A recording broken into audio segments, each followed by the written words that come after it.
અરે બેટા આ તું શું કરે છે? બંદૂક વાવું છું. બંદૂક વાવીને શું કામ છે તારે? એક બંદૂક છે ને તો 50 બંદૂક થશે અને અંગ્રેજોને બગાડી મૂકીશ. અરે બેટા હજી તો તું નાનો છે. કઈ નાનો નથી. હું અંગ્રેજોને બગાડવા માટે બહુ મોટો છું. શાબાશ. ચાલ મારી જલિયાવાલા બાગમાં બધાય ભેગા થયા છે. કોઈ બા એટલા ભારતમાં અમારા અંગ્રેજોને મારી નાખે. આવું તો એવું મોટા થઈ અંગ્રેજોને મારી ન નાખું તો મારું નામ ભગત નહીં. આ મારા લાલાને મારવાનો જાય છે. એ એક ગોળી મારીને હમણાં મળી જાય.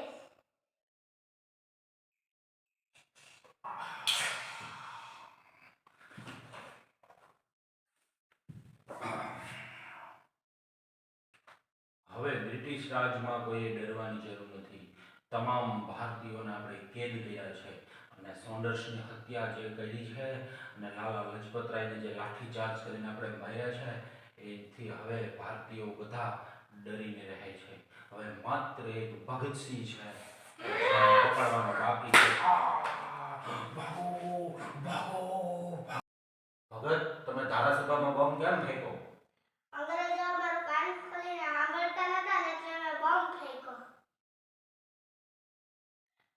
અને જો મારવા આવત ને તો એના માથામાં બોમ્બ ફોડીને મારી નાખે.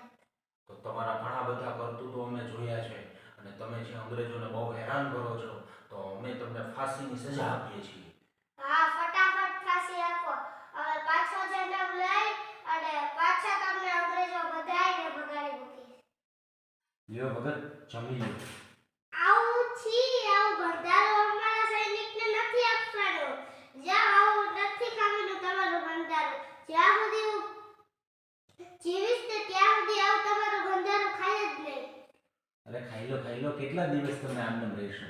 નહીં, જ્યાં સુધી હું જીવીશ ને ત્યાં સુધી આવું તમારું બંધારો ખાય જ નહીં. ભગત, તમારી કઈ છેલ્લી ઈચ્છા છે? તમને ફાંસી આપવામાં આવે છે. હા, મારી ઈચ્છા છે. રાજગુરુ ને સુખદેવને મારે ગળે મળવું છે.